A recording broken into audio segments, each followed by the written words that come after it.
Әлем театрының тарихына көз жүгіртетін болсақ, өмірлерін өнермен өрнектеп, қайталанбас бейнелер қалдырған жандар қаншама. Бұл ретте өмір мен өнердегі тағылымды істері, тарихта мәңгіге қалған өз отандастарымыздың да есімдері ел жадында хаттаулы. Осындай тарландардың ізін жалғаған, актерлік шеберлігімен, өміршең өнерімен талайды тамсандырған, ел мәдениетінің дамуына өлшеусіз үлес қосқан ардақты азаматтардың бірі де бірегейі Қайыржан Махмұтұлы. Қазақ театрының сахнасында өзіндік қолтаңбасы бар тарлан таланттың өмір жолы да тұнып тұрған өнеге. Тарқатып айтар болсақ, ол 1936 жылы Атырау облысы Исатай ауданы Забурн ауылында өмір есігін ашқан. Руы Адайдың Тоқпамыс бөлімінен 1942 жылы мектепке барып, оны 1952 жылы тәмамдады. 1955-56 жылдары әскер қатарына шақырылып, отан алдындағы борышын ойдағыдай өтейді. Елге аман оралған соң, Гурьев педагогикалық институтында жоғары білім алады. Өнер десе ішкен асын жерге қоятын жас арманының ақиқатқа айналатынына сенеді. Сол сенімі оны Атырау облысы мәдениетінің қара шаңырағы Махамбет атындағы қазақ драма театрына алып келді.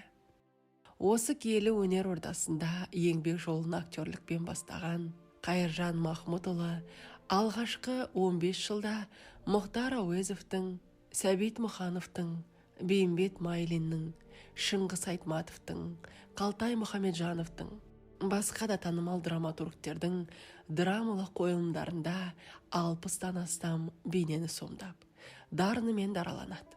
Өмірі мен өнері қатар өрілген актердің әр жылдардағы орындаған образдары оның жүріп өткен жылдарынан өзінше сыр шертеді. Ол кісі мықты фотограф болатын, архив болатын кәдімгі. Бүкіл осы театрдың архивіндегі жоқ нәрселер сол кісінің архивінен табылады. Қайрекеңнің мінезі енді ақ көңіл, ақ жарқын, әзілқой болатын. Ешкіммен де жатсынбайтын, әзілдесіп, айтып отыратын, әзілін айтып, күліп, өзі де күлдіріп отыратын. Енді өзі бұлай қалжыңға жақын адам. Театрда сол біреулердің жаңағы бір қылықтарын айтып өзі, мысалға Ораз Сапаров деген ағамыз болды, сол кісінің бір қылықтарын айтып, сосын өзі адай ғой енді. Орекеңнің айтатын, Орекеңменен көп нәрсені түсіндіруге қиын, сондықтан бұнымен адайша сөйлесу керек деп айтып отырады. Сондай бір әзілдері болатын енді. Ол кісі коллективтің арасында беделді болды. Қадыр Мырзалиннің Жаралы жолбарыс деген спектаклі болды. Сонда Қарауыл Қожаны ойнайды. Баймағамбет екеуі кездесіп қалған кезде, дайындық кезінде бір ха деп өлеңдетіп жіберетін бір өзінің басқа бір ешкімге ұқсамайтын мінезі болатын. Содан кейін дайындық кезінде, спектакльде емес енді дайындық кезінде, тағы бір нәрсені қосып, басқа өзінің ойынан шығарып айта беретін еді. Сондай кісі болатын. Өте бір керемет азамат болатын. Кәдімгі қанша жасқа келсе де бізбен бала сияқты ойнайтын. Кәдімгі өзінің інісі немесе баласы сияқты ойнайтын. Өте бір жарқын адам еді.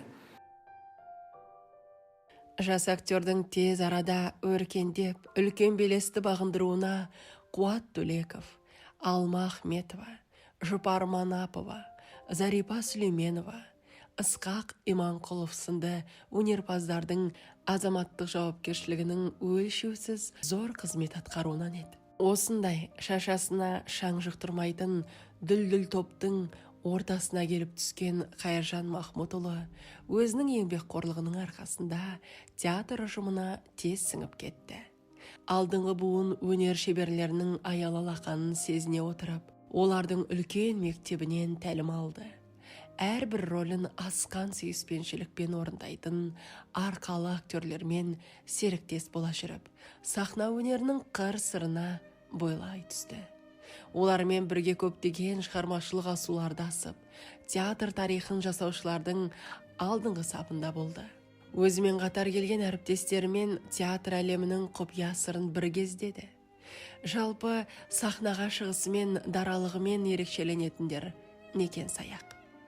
Сол сирек актерлердің бірі Қайыржан Махмұтұлы еді. Оның бейнелеген тұлғаларының бәрі дерлік театр шығармашылығының белді асуларындай айқын көзге түсетін. Өзінің табиғи тұнба талантының арқасында ұмытылмас кесек бейнелер сомдауы, образдың жай күйін таңқышықтай мөлдірете бедерлеуі, кейіпкердің әр сөзін, тілін нанымды жеткізуі актердің бойындағы әуелгі дарынымен қоса еш тынбайтын ізденісінің жемісітін. Осылайша сахна төрінде жасындай жарқыраған, өнердегі ұлағатты өмірімен халықтың қошеметіне бөленген сахнагердің еңбегі елеусіз қалмады. 1957, 1960, 1963 жылдары Алматыда өткен республикалық байқауларда Қазақстан кәсіпорындарының бүкілодақтық жастар одағының құрмет грамоталарымен марапатталды. Актерлік шеберлігімен қатар ұйымдастырушылық қабілеті де зор, өнерге деген адалдығы алабөтен азамат 1968 жылы жаңадан ашылған Гурьев облыстық филармониясына бас әкімші болып тағайындалды. Бұл бағытта да үлкен шығармашылық ізденістер мен тың бастамалардың ұйытқысы болды.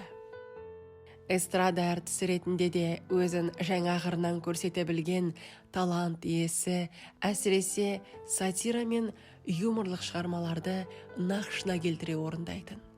Оның осы дарынына тәнті болған филармония басшылығы Қайыржан Махмұтұлына Атырау жайық эстрадалық ансамблінің тізгінін сеніп тапсырды. Аталған өнер ұжымында жұмыс жасаған 14 жыл ішінде Қазақстанның барлық облыстарын, Өзбекстан, Түркменстан, Қарақалпақ жерін, Ресейдің Астрахань, Саратов, Орынбор облыстарын гастрольдік сапармен талай аралап, халықты қазақ өнерімен сусындатты. Оның орындауындағы әзіл-сықақ, интермедиялық көріністер өте тартымды, нанымды шығатын. Осылайша көрерменіне рухани демалыспен қатар әдемі күлкі сыйлап жүретін.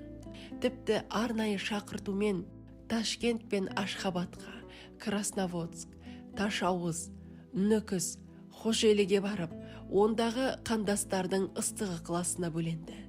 Осының өзі тарлан талант үшін үлкен жетістік. 1984-1991 жылдар аралығында оның жетекшілігімен Батыс Қазақстан облыстық филармониясында Гүлдерайым қыздар триосы, Орал сазы фольклорлық ұжымы және Думан концерт тамаша құрама концерттік ұжымдар құрылып, еліміздің барлық өңірлерін аралады. Әсем ән, күмбір күй, мұң бұралған би, әзіл-сықақ, өзге де жанрдағы көптеген шығармаларын халыққа сұнып, өнермен сусындатты. Әр образды, әр концертін, әр қойылымды үлкен жауапкершілікпен екшеп-текшеп барып халыққа сұнатын.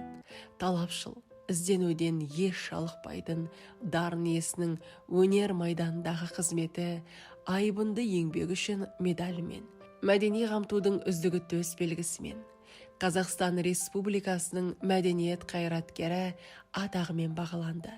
Сонымен қатар облыстық, республикалық деңгейде органдардан алған марапаттары да жетерлік.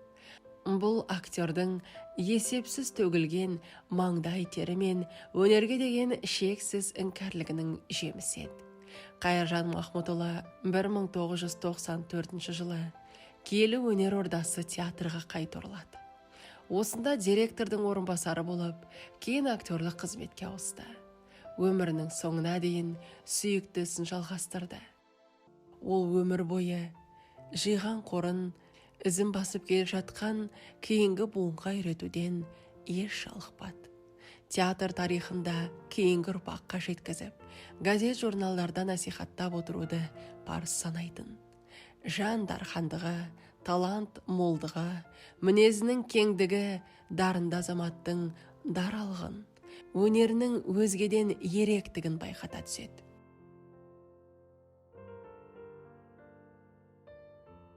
Уақыт неткен жүйрік десеңізші, күні кеше ортамызда жүріп, қуанышымызды бөлісіп, жақсы күндерді бірге өткізген Қайыржан ағамыздың да келместің кемесіне мініп, пәниден бақилыққа аттанғанына да міне 1 жылдың жүзі болып қалды. Қайрекең бізбен туыстығы, біз нағашы жиен ретінде сыйласып, құрметтескен жандармыз. Қайрекең мынау мәдениет, өнер саласында еңбек сіңірген адам ғой. Сол мынау Елтайда тұрғанда біз Атырау жайық ансамблімен, артистерімен бірге келіп, сол көбіне біздер қонақ қылып, баламыз концертіне барушы едік. Керемет тамаша әзіл сықақ айтып, интермедия жаңағы сахнадан көріп, бір марқайып қалатынбыз. Қайрекеңнің жастық шағында бір кәсіп еткен қызметі бұл жаңағы фотоға түсіру еді кәсібі.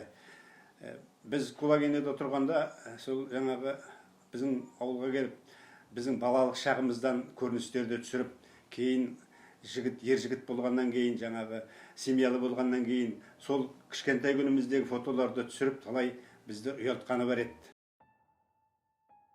Бұл Қайыржан көкеміз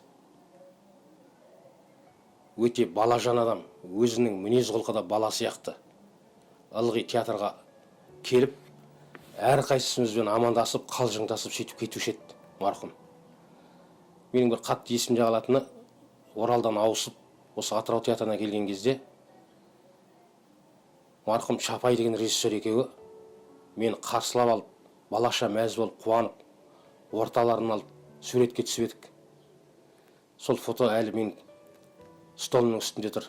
Жаңа басында айттың ғой, ол кісі ылғида келген кезде бір нәрсесін алып келеді бізге. Соның ішінде маған келіп режиссер болғасын ба, жаңа көп сөйлеседі, өзінің жаңа ойларын айтады, мынандай спектакльдер қойылса деген сияқты. Соның бірінде Исхил деген, Бұғаудағы Прометей деген бір кітап алып келді. Ішінде гректердің жаңағы жазған пьесасы. Осы соңғы маған беріп кеткен нәрсесі. Соның алдында ғана бір келгенінде Махамбет бабамыздың қайта жерленгенін бәріңіз білесіздер ғой. Соның жаңағы Қаройда қайта жерленгеніндегі бір фотосурет бар екен. Қара түсті фото сурет. Сонда Махамбет бабамыздың жаңағы орысша айтқанда скелетімен жатырған жаңағы бас сүйегінің жарылған жері бәрі көрініп тұр. Біраз кісілер тұр қасында. Сол фотоны алып келді. Осы сенде болсын, біліп жүр деп өзім соны көзімнің қарашығындай сақтап жүрем ылғида. Ұзақ жыл театрда, филармонияда табанды еңбек еткен, өнер өрінде өз өрнегі бар тума талант отбасында асыл жар. Асқар Таудай әке еді. Жан жары Кәмеш екеуі Ақан, Шоқан, Өтеген есімді ұлдарын өмірге әкелді. Олар жастай о дүниелік болса, бүгінде розадай сүйікті қызы ұрпақ өсіріп, бір әулеттің түтінін түтетіп отыр. Руслан, Венера, Артур есімді жиендері, Шыңғыс, Дария, Амина, Дәулет, Сұлтан, Али, Нұрия, Әрсен, Имран атты шөберелері бар. Ұлылықтың бастауы қарапайымдылық десе, танымал актердің өнері де өмірінің өзінде еді. Жай ғана әңгімесінің, қимыл әрекетінің өзі тұрған өнеге болатын. Ол 70-ке таяр шағында өз ынтасымен медреседе араб тілін оқып, жазуды үйренді, Құран оқыды. Жастарға батасын берді. 2012 жылы Меккеге сапарлап, мұсылмандық парызын өтеді.